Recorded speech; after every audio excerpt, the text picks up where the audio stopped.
Hey, hey, hey, everyone. And welcome back to Becca's Book Club Adventure. He's Matt. And she's Becca. And thanks for turning in to another episode as we escape reality and wander through the pages of The Coven by Harper L. Woods and determine if it's bookshelf worthy. Okay, so The Coven. You read it. I did. And it was highly enjoyable. And I am very anxious to read the next book. Oh, it's one of a series. Yeah, so I think it is, I don't know if it's going to be a 3-part series, but there is a third book predicted in, I think, October of, I don't remember if it said 2025 or 2026. I thought it was 2026, so quite a while from now. Okay, so 2 of 3 books out. But before we get into the nitty-gritty of the book, would you like to tell us about our sponsor? Yes. Our wonderful sponsor today. Today's episode is brought to you by witchcraft. Witchcraft. Because if you're not living in a way that would make the church want to kill you, are you even really living? Goes great with autonomy, breathing, and congeniality, but also being deplorable. Side effects may include living alone in a cottage in the woods, enormous feelings of empowerment, and pissing off conservatives. As far as usage, it says here on my label that there's no limit to using it, so I guess go for it. We could all use some more. Oh, I am very glad that your label says that there is no limit, because in the book, there are some limitations to the usage of magic, which I always appreciate a world that has some checks and balances. So this book is like 290 pages, right? So it's a really quick read. It starts off with kind of a little prologue. You don't really know what's going on in the prologue, but the first chapter, we meet our main character, Willow. And Willow is the eldest daughter of course, a witch of course. who left, always, right? And Willow's mom grew her up outside of the Coven because she escaped the Coven at some point in time because she didn't like what was going on with the Coven. Okay, so they're all on their own. They didn't go to a new coven. No, they're all on their own. She has assimilated into the human world, and in fact has a male human partner who they give birth to a boy named Ash, who is her younger brother. Okay, sure. So in this world that we build, and I think we find this out pretty early in chapter 1 or so, we understand that witches, women, are born to have their power. No big deal. Every woman gets one. It's fine. There's 6 different types of witches, and our main character is a green witch, so she is really good with nature and can grow things like crazy and make the forest floor do things for her, which is very useful throughout the plotline for her. But I don't want to interrupt your flow, and maybe you tell me that I don't need this information yet, but 6 different kinds of witches, which means they all have different affinities. Are we talking about affinity for brewing potions, or is this sort of different powers, or what makes a witch different a witch? Powers. I suppose is my okay. Yeah, different powers. So there is the red witch is the seductress, so powers with her body. The white witch is the crystals, and so she can kind of see into the future kind of scenario. The gray witch is weather and wind. The blue witch is water. So they kind of have elemental magic for the most part. Cool. And then there is the black witch, who is a necromancer, but they haven't existed for a very long time. I think there's going to be a catch there, so keep going. There is. And the necromancer, which is actually the first of all the witches. So she does know how the witches come to be. And it's in Salem, of course. And this woman is being accused of witchcraft by the Salem people. And she says, if I'm being accused, then I might as well fucking do it. So she makes a deal with the devil and is able to gain these witchcraft powers. And she shares them with all these different people. They build a school in Salem. That's where the Coven is. And the Coven is run by the Covenant, which is the households of each, 2 households of each color, essentially, if you will. And so the Green Coven, one of the families has been missing because the mom ran away. And so the first chapter opens with mom's death. And so because of mom's death, her Willow's now known to the Coven because she's no longer having this blocking power that the mom was using to make sure that she wouldn't be found. Okay. All right. And our second main character, Gray, is a I just lost the word for what they called them. They're not called a void, but it's they're demons, essentially. They're demons that are called up, and they take human bodies so they look like human people. So Gray goes out to call Willow back to the college. She has to go to college now. So she's 20. So at least we're not playing with the shenanigans of an 18-year-old who's going to save the world. But we are playing with a feisty 20-year-old who's like, I don't fucking want to go to college, bitch. I mean, okay, empathy. All right. Right? And so we learn that she has to go to the college because she has to fulfill her father's wishes. And we don't really know why she feels compelled to fulfill her father's wishes, but we do find out she is on a mission to find her ancestors' bones because her dad is a necromancer and therefore she is too. Of course, she's not like other girls. Nope. She's not like other girls. She's got two colors. And the reason she came to be and why we were discussing the women, so men of the witchcraft world have 2 options when they come of age, which I think is arbitrarily defined at like 16 in the book.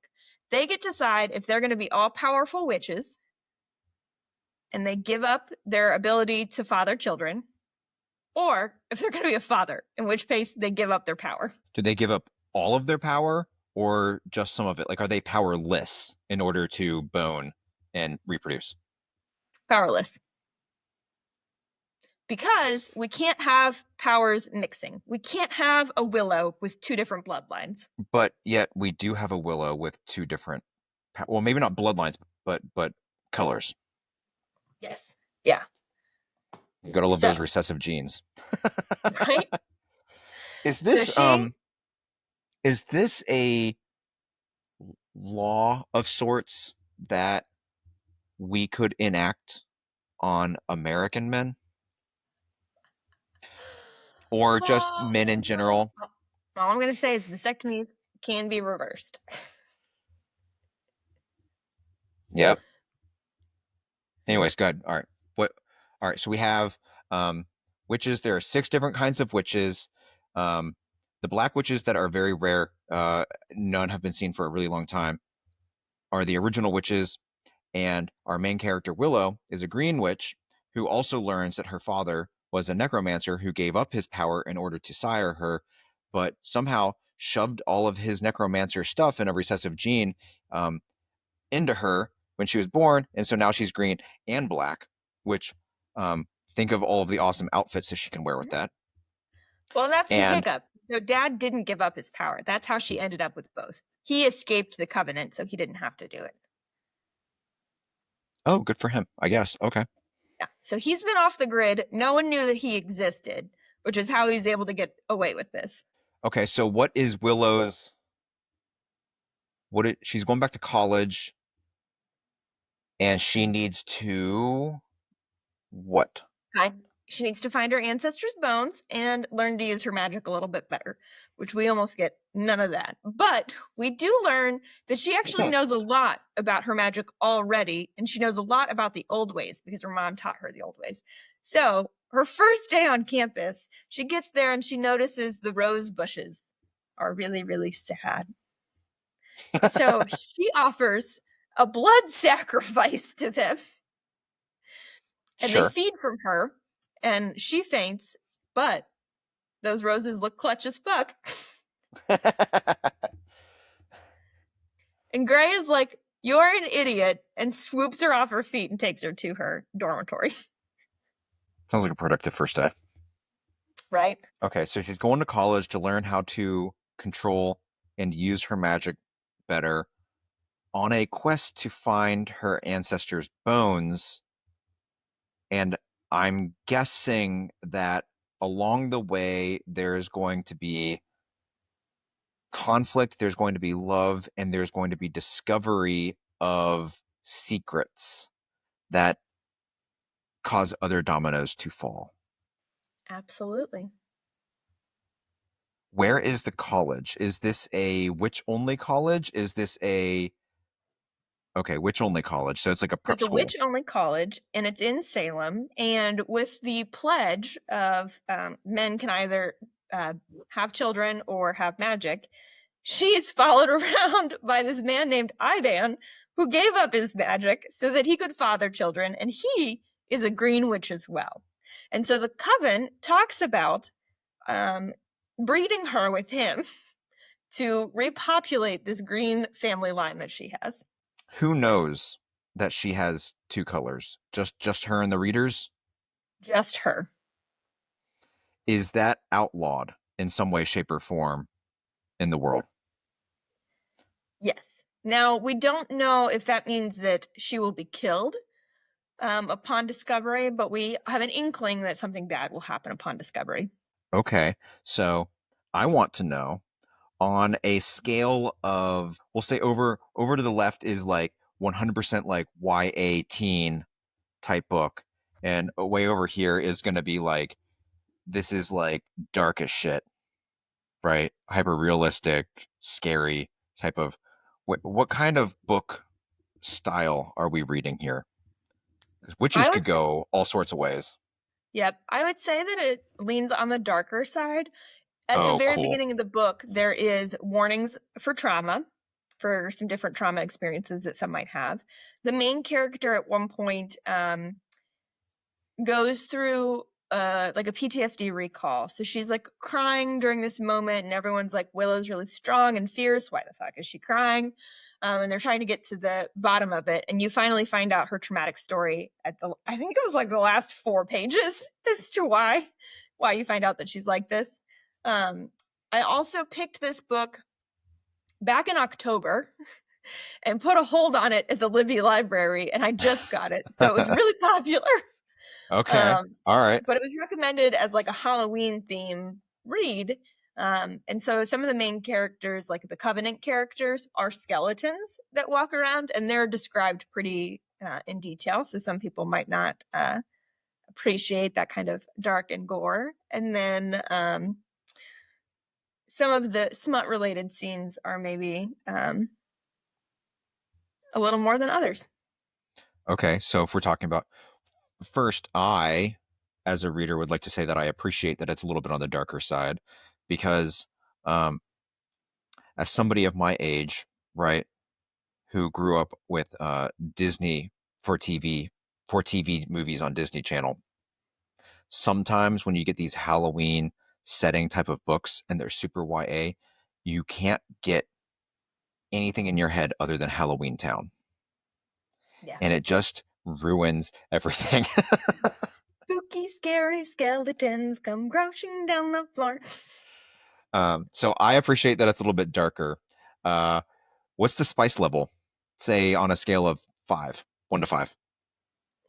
Maybe a 2. Maybe a 2. Okay. Yeah. There's themes of she's trying to grapple with it. She hates the character as well as is intrigued by the character. And so you get at no point I think is consent crossed, but there is some lines of like, is there really true consent at this point? Okay, one last question for you. Is witchcraft the only magic system in this world that you read of?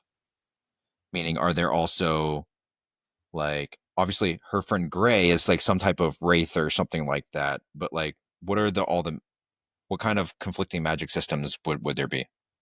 So we don't get any of that in the first book. In the last few pages, we get some setup for what the demons might be. And I have a feeling the second book is going to be focused on the demons' magic. Okay. Very cool. All right, that's exciting. Yeah. And part of What her quest to find the bones is to send the demons back before it's too late. man, there's like a theme with all of these romantasy books, isn't there? Yeah. Gotta close that portal. Okay. How would you what's your rating? So I'm going to rate it really high for the readability. I think I love it how Libby will tell you how long it took you to read. I read it in 5.5 hours, and I'm kind of a slow reader. So for a 300-page book, pretty quick, like a good afternoon pickup. I enjoyed the plot line, and I can't wait to read the next one. So I think that also ticks it up. If you're looking for a complex novel, this isn't quite it. Although I think the next one's going to take me for a really big turn. Something that I would say, um, as somebody that never read these like not complex novels, because I always wanted the next Robert Jordan, I always wanted the next J.R. Tolkien, I always wanted the next whatever. Um, I've never had an appreciation for them. However, now that I've started reading these romantasy novels, it is really, really great to intermix these things. So, for example, Throne of Glass and Crescent City, very complex worlds, very deep characters, et cetera, et cetera. And sometimes it's just super nice to sit down on a Saturday and Sunday and plow through a book that is a little bit lighter, a completely different world. But it's not you're not signing a contract that I'm going to have to read this for the next 6 months. And I think the way she writes it makes it a little more complex because you don't find out certain details until you're 150, 250 pages in to be able to build context to it. So, like, the description of the magic system probably happened at page somewhere around 150. It was like halfway through the book that you finally start to learn about how the magic works in the world. So I say not complex because it's 300 and I finished it really quickly. But the way that the author gave little snippets along the way increased the complexity, but it also made you want to finish the book really quick. I think I'm going to put a hold on this at my library and You get to it when definitely I'm able should. to get to it.